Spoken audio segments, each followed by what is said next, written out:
স্বাগত ডিবিসি সংবাদে। আপনাদের সাথে আছি আফরিন আনোয়ার। এবারে জানাবো খবরের বিস্তারিত। দেশকে শোকে ভাসিয়ে মৃত্যুর কাছে হার মানল মাগুরায় নিকট আত্মীয়র হাতে পাশবিক নির্যাতনের শিকার হওয়া ৮ বছরের শিশুটি। ঢাকার সম্মিলিত সামরিক হাসপাতালে দুপুর ১টায় মৃত্যু হয় তার। এ ঘটনায় শোক জানিয়ে প্রধান উপদেষ্টা দোষীদের দৃষ্টান্তমূলক শাস্তি নিশ্চিতের নির্দেশ দিয়েছেন। শোক জানিয়েছে বাংলাদেশ সেনাবাহিনী। ৫ই মার্চ বোনের বাড়িতে বেড়াতে যায় ৮ বছরের শিশুটি। গভীর রাতে তার উপর নেমে আসে পাশবিক অত্যাচার। ধর্ষণের শিকার শিশুটিকে প্রথমে মাগুরা সদর হাসপাতালে নেওয়া হয়। অবস্থার অবনতি হওয়ায় সেখান থেকে নেওয়া হয় ফরিদপুর মেডিকেল কলেজ হাসপাতালে। সেখানেও তার অবস্থার কোনো উন্নতি হয়নি। পরে বৃহস্পতিবার রাতে অচেতন অবস্থায় শিশুটিকে ঢাকা মেডিকেল কলেজ হাসপাতালে ভর্তি করা হয়। অবস্থার আরও অবনতি হলে শনিবার শিশুটিকে ঢাকা সম্মিলিত সামরিক হাসপাতালে স্থানান্তর করা হয়। সেখানে তার চিকিৎসা চলছিল। বৃহস্পতিবার সকালে ৩বার কার্ডিয়াক অ্যারেস্ট হয়েছে। ২বার স্থিতিশীল করা গেলেও তৃতীয়বার আর হৃদস্পন্দন ফিরে আসেনি বলে এক বিবৃতিতে জানিয়েছে আইএসপিআর। বাংলাদেশ সেনাবাহিনী শিশুটির শোক সন্তপ্ত পরিবারের প্রতি গভীর সমবেদনা জানায়। যে কোনো প্রয়োজনে তাদের পাশে থাকার অঙ্গীকার ব্যক্ত করেছে। ধর্ষণ মামলায় শিশুটির ভগ্নিপতি, বোনের শ্বশুর, শাশুড়ি ও ভাসুর কারাগারে। ৪ আসামির মধ্যে ৩ জন পুরুষের ডিএনএ পরীক্ষার জন্য নমুনা সংগ্রহ করা হয়েছে। এদিকে মাগুরার এ ঘটনায় দেশজুড়ে নিন্দা ও সমালোচনা চলছে। ধর্ষণ ও নিপীড়নের বিরুদ্ধে চলছে বিক্ষোভ, প্রতিবাদ। DBC news desk. বাংলাদেশ নিয়ে ভারতের পররাষ্ট্র মন্ত্রণালয়ের মুখপাত্রের বক্তব্য অযাচিত বলে মন্তব্য করে অভ্যন্তরীণ বিষয়ে কথা না বলার আহ্বান জানিয়েছে বাংলাদেশের পররাষ্ট্র মন্ত্রণালয়ের মুখপাত্র রফিকুল আলম। দুপুরে ব্রিফিংয়ে তিনি আরও জানান, সাবেক প্রধানমন্ত্রী শেখ হাসিনাকে দেশে ফেরানোর বিষয়ে নোট ভার্বালের উত্তর এখনও দেয়নি ভারত। বাংলাদেশ সকল দেশের সার্বভৌমত্ব, আঞ্চলিক অখণ্ডতা এবং অভ্যন্তরীণ বিষয়ে হস্তক্ষেপ না করার নীতিতে দৃঢ়ভাবে বিশ্বাস করে। পারস্পরিক শ্রদ্ধা, বিশ্বাস এবং বোঝাপড়ার ভিত্তিতে ভারতের সাথে বন্ধুত্বপূর্ণ এবং গঠনমূলক সম্পর্ক গড়ে তোলার জন্য বাংলাদেশ প্রতিশ্রুতিবদ্ধ। সেই দৃষ্টিকোণ থেকে আমরা আশা করি যে ভারত সরকারের সংশ্লিষ্ট কর্তৃপক্ষ এই ধরনের মন্তব্যের পুনরাবৃত্তি রোধে প্রয়োজনীয় পদক্ষেপ নেবে। 4 দিনের সফরে বিকেলে ঢাকায় আসছেন জাতিসংঘ মহাসচিব অ্যান্টোনিও গুতেরেস। বিকেল 5টায় ঢাকায় পৌঁছানোর কথা রয়েছে তার। 16ই মার্চ তিনি ফিরে যাবেন। শুক্রবার প্রধান উপদেষ্টা অধ্যাপক ডক্টর মোহাম্মদ ইউনুস এবং পররাষ্ট্র উপদেষ্টা তৌহিদ হোসেনের সঙ্গে সাক্ষাৎ করে তিনি কক্সবাজারে রোহিঙ্গা শিবির পরিদর্শন করতে যাবেন। তার সঙ্গে থাকবেন প্রধান উপদেষ্টা ডক্টর মোহাম্মদ ইউনুস।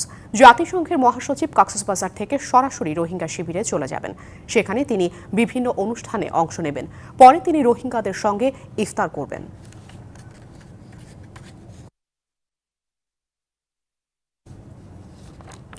বেশ কয়েকটি বিষয়ে নির্বাচন ব্যবস্থা সংস্কার কমিশনের প্রতিবেদনের সাথে দ্বিমত পোষণ করেছে নির্বাচন কমিশন। এ বিষয়ে ঐকমত্য কমিশনের সঙ্গে চিঠি দেওয়া হচ্ছে। যেসব বিষয়ে কমিশনের পক্ষ থেকে দ্বিমত জানানো হয়েছে তার মধ্যে রয়েছে 48 ঘন্টার মধ্যে ফলাফলের গেজেটের বিশ্বাসযোগ্যতার সার্টিফিকেট, তত্ত্বাবধায়ক সরকারের মেয়াদ 4 মাস করে স্থানীয় সরকার নির্বাচন অনুষ্ঠান, ইসির সংসদীয় কমিটির কাছে দায়বদ্ধতা। অবশ্য নির্বাচন কমিশন সচিব জানিয়েছেন তিনি এ বিষয়ে কিছুই জানেন না। আগামী মঙ্গলবারের মধ্যে এনআইডি সেবা ইসিতে রাখার চূড়ান্ত ঘোষণা না দিলে বুধবার সারা দেশে 3 ঘণ্টার অপারেশন হল্ট ঘোষণা করেছে সংস্থাটির কর্মকর্তা কর্মচারীরা। দাবি আদায় না হলে ওই দিন সকাল 9টা থেকে দুপুর 12টা পর্যন্ত কর্মবিরতি পালন করবেন তারা। নির্বাচন কমিশন ভবনের সামনে অবস্থান নিয়ে এসব জানানো হয়। এর আগে জাতীয় পরিচয়পত্র সেবা কার্যক্রম নির্বাচন কমিশনের অধীনে রাখার দাবিতে পূর্ব ঘোষণা অনুযায়ী 2 ঘণ্টা অবস্থান কর্মসূচি শুরু করেন সংস্থাটির কর্মকর্তা কর্মচারীরা। সচিবালয়ের সংবাদ সম্মেলন করছেন আইন উপদেষ্টা আসিফ নজরুল। সরাসরি যুক্ত হচ্ছি সেখানে। আমরা নতুন আইন প্রণয়ন করে ফেলবো। নতুন আইনি বিধানগুলো সম্পর্কে আপনাদের বলেছি। সেটার সাথে একটা জিনিস শুধু অ্যাড করতে চাই, নারী ও শিশু নির্যাতন দমন আইনের অধীনে শুধুমাত্র শিশু ধর্ষণ ও বলাৎকারের ঘটনাগুলো দ্রুত উপযুক্ত বিচার নিশ্চিত করার জন্য আমরা স্পেশাল ট্রাইব্যুনাল গঠন করতে যাচ্ছি। ওই স্পেশাল ট্রাইব্যুনাল গঠনের বিধান থাকবে। যেই স্পেশাল ট্রাইব্যুনাল কাজ হবে শুধুমাত্র শিশু ধর্ষণ আর বলাৎকারের ঘটনার বিচার করা, যাতে এটা দ্রুত করা যায়, যাতে এখানে সর্বোচ্চ রাষ্ট্রের মনোযোগ দেওয়া যায়। এটা ছাড়া আপনাদের একটা বলার কিছু নাই। ধর্ষণ ব্যক্তি পর্যায়ের একটা অপরাধ ঘটনা, কিন্তু এটা নিয়ে রাষ্ট্রের দায়িত্ব আছে। আমি আপনাদেরকে নিশ্চিত করতে চাই যে এখানে আমাদের বিন্দু মাত্র অবহেলা নাই। আপনারা দেখেছেন সাথে সাথে অপরাধীদেরকে গ্রেফতার করা হয়েছে, পরের দিন ডিএনএ স্যাম্পল গ্রহণ করা হয়েছে। আজকে আমাদের এই মর্মান্তিক খবর পাওয়ার পর ডাক্তাররা সময় বাঁচানোর জন্য নিজেরা সিএমএইচে গিয়ে দ্রুততম সময়ে পোস্টমর্টেম করার সিদ্ধান্ত নিয়েছেন।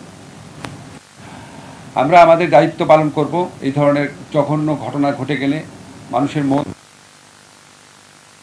উঠে, আমরাও মানুষ, আমাদের মন দুঃখ বেদনায় ভরে আছে। আমাদের কর্তব্য কর্মে কোনো রকম অবহেলা হবে না। কিন্তু আপনাদের কাছে অনুরোধ, এই ইস্যুকে কেন্দ্র করে যারা দেশে নৈরাজ্য সৃষ্টি করতে চায়, আপনারা তাদের দিকে লক্ষ্য রাখবেন। আমরা এই ইস্যুকে কেন্দ্র করে কোনো নৈরাজ্যকে আমরা বরদাস্ত করব না। আমাদের যদি কোনো ভুল ত্রুটি থাকে স্পেসিফিক্যালি বলবেন, অবশ্যই ভুল ত্রুটির রেসপন্ড করব, জবাবদিহিতা নিশ্চিত করব। কিন্তু আপনাদেরকে আমরা নিশ্চিত করতে চাই, এখন পর্যন্ত অন্তত এই ক্ষেত্রে আমাদের কোনো ভুল নাই, এবং ইনশাআল্লাহ আমরা চেষ্টা করব ভবিষ্যতে ভুল হলে ভুল কারেক্ট করার জন্য। গতকাল আপনাদেরকে একটা এক্সাম্পল আমরা বলেছি যে একটা শিশু ধর্ষণ মামলাতে একজনের যাবজ্জীবন কারাদণ্ড হয়েছিল, তাকে যখন হাইকোর্ট জামিন দিয়েছে, আমরা সরকারের পক্ষ থেকে, আইন মন্ত্রণালয়ের পক্ষ থেকে অ্যাটর্নি জেনারেল অফিসের মাধ্যমে আপিলের ডিভিশনে আবেদন করেছিলাম। তার জামিনটাও বাতিল হয়েছে। আমরা এই ক্ষেত্রে জিরো টলারেন্স তো পুরনো কথা। আপনাদের শুধু একটা দিন জানিয়ে রাখি যে আমাদের এই উপদেষ্টা মণ্ডলীতে এমন মানুষ আছেন যারা দীর্ঘদিন নারী এবং শিশুদের অধিকার রক্ষার জন্য আন্দোলন করেছেন, অথবা মানব অধিকারের জন্য আন্দোলন করেছেন। আপনারা যতটা বেদনার্ত হন, আমরা যদি উপদেষ্টা পরিষদে আমাদের যে আলোচনা হয়, তখন যদি আপনারা আমাদের বেদনা, কষ্ট, আমাদের ধর্ষকের প্রতি, ধর্ষণ কাজের প্রতি আমাদের তীব্র ঘৃণা ও রাগ, সেটা যদি আমি আপনাদের দেখাতে পারতাম, বুঝতে পারতেন যে আপনাদের সবার মতো আমরাও একইভাবে সংক্ষুব্ধ, একইভাবে মর্মাহত। এবং পার্থক্য হচ্ছে, আমাদের যেহেতু ব্যবস্থা নেওয়ার স্কোপ রয়েছে, আমরা অবশ্যই সকল রকম ব্যবস্থা নিচ্ছি। এর বাইরেও যদি আপনাদের সাজেশন থাকে, যে কোনো সময় আমাদের সাথে, কালকে আমাদের মেয়েদের একটা দল এসে আলোচনা করেছে, এর বাইরেও যদি আপনাদের মনে হয় যে আরও কোনো প্রস্তাব আছে, আপনারা আমাদেরকে জানাবেন, সুনির্দিষ্ট প্রস্তাব জানাবেন। কিন্তু এই ব্যাপারকে কেন্দ্র করে দেশে যারা অন্য নাগরিকদের জন্য ভোগান্তি সৃষ্টি করছে, যারা অস্থিতিশীল পরিবেশ তৈরি করতে চায়, তাদের দিকেও আপনারা নজর রাখবেন। আমরা সবাই আসিয়ার জন্য দোয়া করব, আমরা সবাই এই বিচারের জন্য অপেক্ষা করব। ধন্যবাদ। মাগুরায় ধর্ষণের শিকার শিশু আসিয়া ঢাকার সম্মিলিত সামরিক হাসপাতালে মারা গেছে। এই মুহূর্তে সেখানে গণমাধ্যমের সাথে কথা বলছে আসিয়ার পরিবারের সদস্যরা। আমরা সরাসরি যুক্ত হব সেখানে। শেষমেশ গতকাল রাত্রেই আন্টি বলতেছিল যে ওর আজকে সকালে বলতেছিল যে ওর মনে হয় নেই, ওকে আর দিচ্ছে না। তো এই সব কিছু তো তার সামনেই হয়েছে।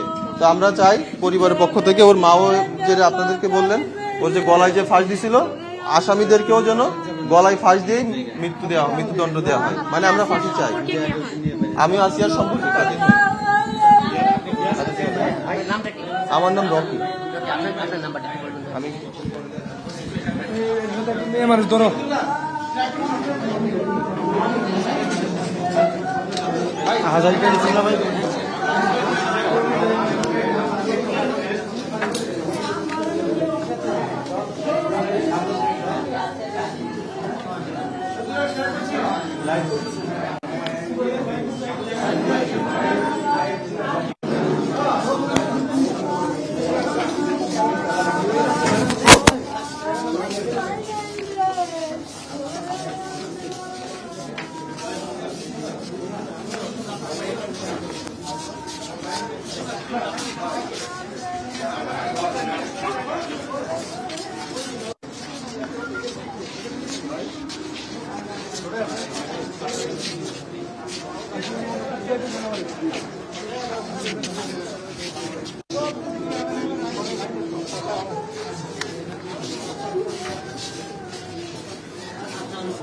রাজধানীর মহাখালী এলাকায় ইফতার বাজারের খবর জানাতে আমাদের সঙ্গে সরাসরি যুক্ত হচ্ছেন সহকর্মী মোহামিনুল খান অপু।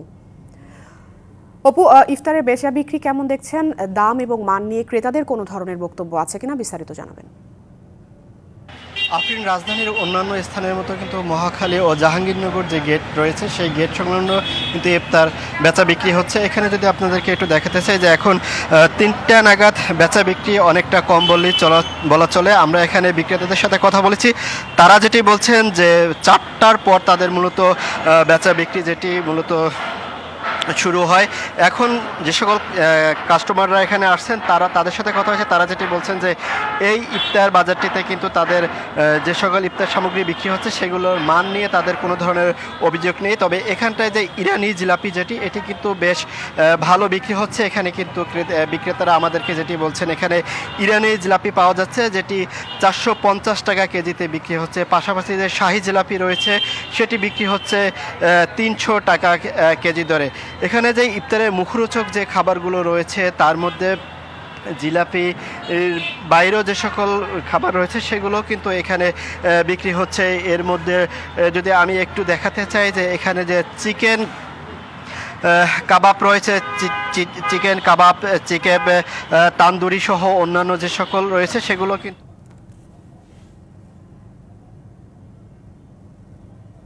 অপু, আপনাকে ধন্যবাদ। সংবাদে এই ছিল এখনকার মতো। ডিবিসি নিউজের সঙ্গেই থাকুন।